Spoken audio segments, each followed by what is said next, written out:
Hi friends, it's me Treva Preet from your Canton Library, and this week I have a treat for you. I have a story by Jan Brett. She is an author and an illustrator, and she brings books to life with her beautiful drawings. The book that I want to read to you today is called Town Mouse, Country Mouse, and it is about these mice who want to trade places. One lives in the town and one lives in the country. What do you think might happen when they switch their lives? Are you ready to find out? Come along with me and let's go. Town Mouse, Country Mouse. Written and illustrated by Jan Brett. Published by G.P. Putnam Sons, New York. One morning, the town mouse woke up shivering from a dream about the kitchen cat who prowled the house. "I need a vacation," he said to his wife. "Let me take you to the countryside where I was born. Life is quiet and peaceful there. The sun shines brightly every day, and the air is so clear that you can see the stars at night. And nothing will prepare you for the taste of the wild blackberries." "Let's go right away," she said. So the town mouse and his wife packed a picnic and set off for the country. The country mouse and her husband were at their tree stump house, exhausted from searching for food and avoiding the hungry owl who lived nearby. "Sometimes I wish we lived in a townhouse where all the food you can eat is right there in the pantry. They say that the smell of cheese makes your whiskers tingle." "Mine are tingling already," her husband exclaimed.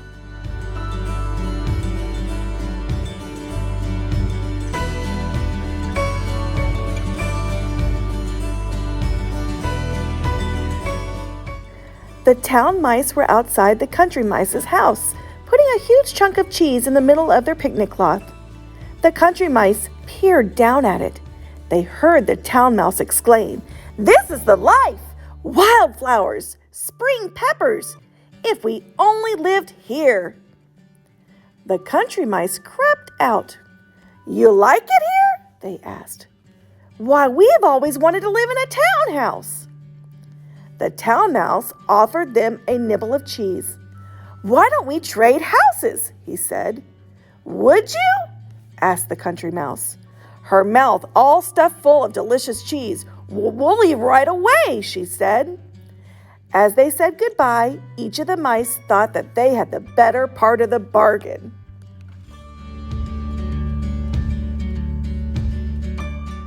It was dark when the country mice arrived in town and found the house. They tiptoed inside and wandered into a sewing room where they found what they thought was a sumptuous bed and fell sound asleep. Much too early the next morning, a loud clanging woke them up.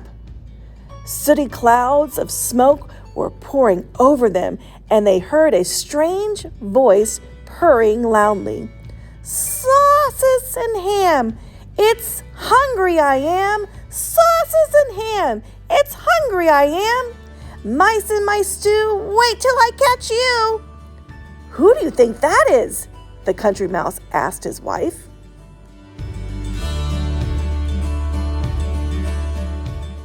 The town mouse and his wife were up with the birds, ready to gather wild blackberries in the grassy meadow for breakfast. They could smell them. They just couldn't find them. As the town mouse's wife turned to remind her husband to remember the way home, she felt a large, wet drop on her head. "What was that?" she asked. "Is the bathtub leaking?" "No, we're in the country now," he said. "Those are raindrops." Just then, lightning lit up the sky, and rain poured down as the two drenched mice ran wildly for their tree stump home.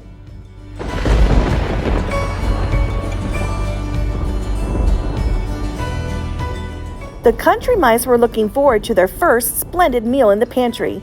"I'm sure there is ham in the ice chest and rolls in the bread box. But the best smell of all is coming from up there," the country mouse told her husband. "It must be a fine old cheese. I'll climb on your shoulders and get it." But she couldn't quite reach it. "Stand on your toes," she called down. But just as she got a hold of the cheese, her husband lost his balance. The top slammed down, and she was left hanging by her tail. "Help me, I'm caught!"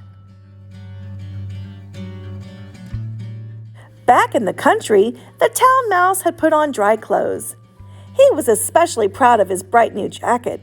"So colorful and eye-catching," he said to his wife. "Let's stroll in the forest.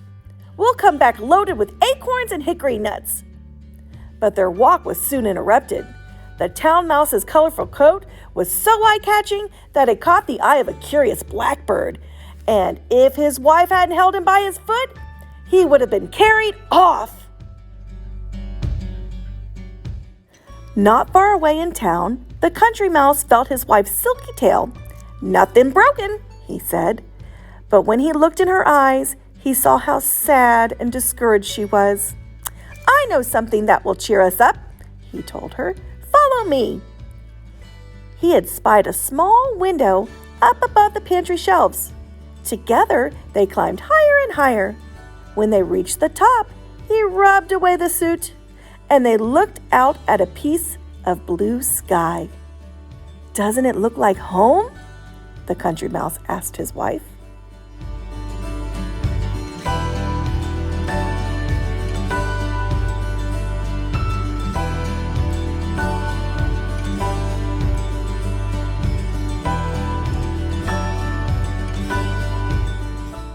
The town mice stood quietly together after their awful blackbird scare.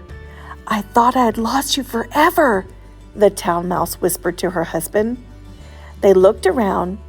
How still and peaceful it was now. The sun had come out and everything was glistening and green. "It is beautiful here," she said. "We should try to enjoy it." "I know," the town mouse said, "but I miss the sound of the town and all the hustle and bustle. Here I feel so alone." "And in our cozy townhouse, we knew what to expect," his wife had added. The country mice knew to stay home in a thunderstorm, and they knew what to expect from the hungry owl.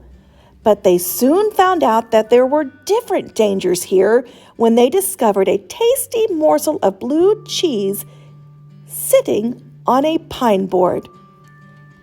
"This time you take the cheese. I'm still shaking from being caught in the cheese box," the country mouse said. So her husband crept toward the cheese, whiskers trembling. As he reached it, his foot slipped, and he heard a whoosh, followed by an enormous snap, and he was thrown across the room.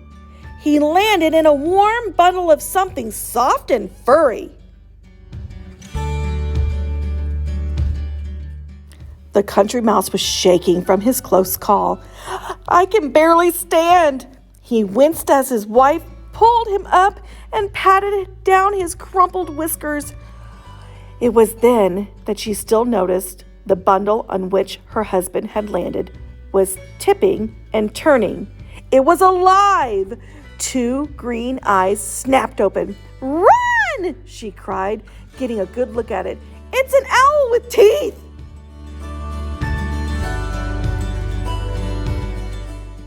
The town mouse knew how to avoid mousetraps set with cheese, but they soon found that the country had its own perils when they explored the riverbank hand in hand.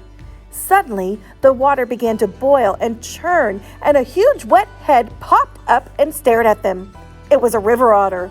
The mice tore back to their tree stump home, only to find a hedgehog rolled into a ball in front of the door. Then they heard an animal crashing around toward them through the underbrush. "I can't take it anymore," the town mouse squawked, and she raced for the nearest tree with her husband right behind her.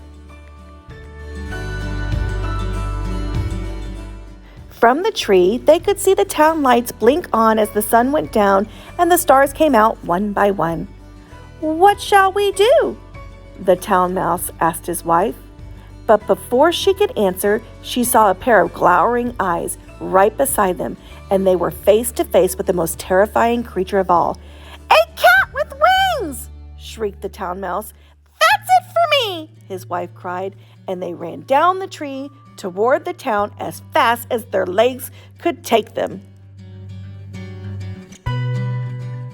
As the town mice headed frantically along the road, the country mice were fleeing in terror toward the country. Their paths crossed, but neither saw the other. They were so frightened. Even the sky seemed to be falling down on them. The country mice didn't stop running until they could see the tree stump in the distance.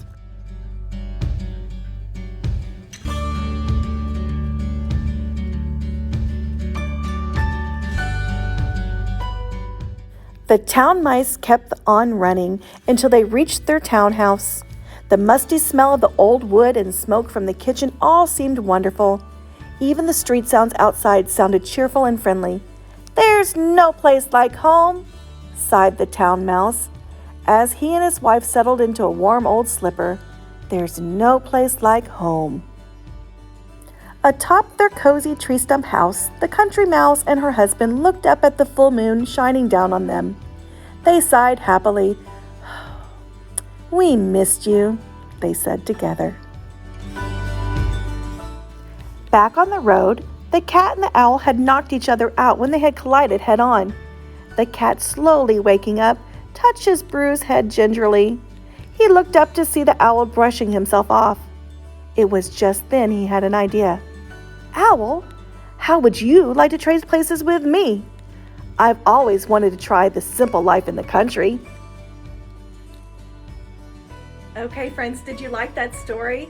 It sure is a good one. Do you think the owl and the cat should trade places? I wonder if that's a good idea. Hey, friends, this Saturday at your Canton Library, I'm going to read more books by Jan Brett. I sure hope you can join me right here on Saturday at 10:30. We'll also have some crafts that you can take home with you and make. Thanks again for joining me today, friends. Happy reading.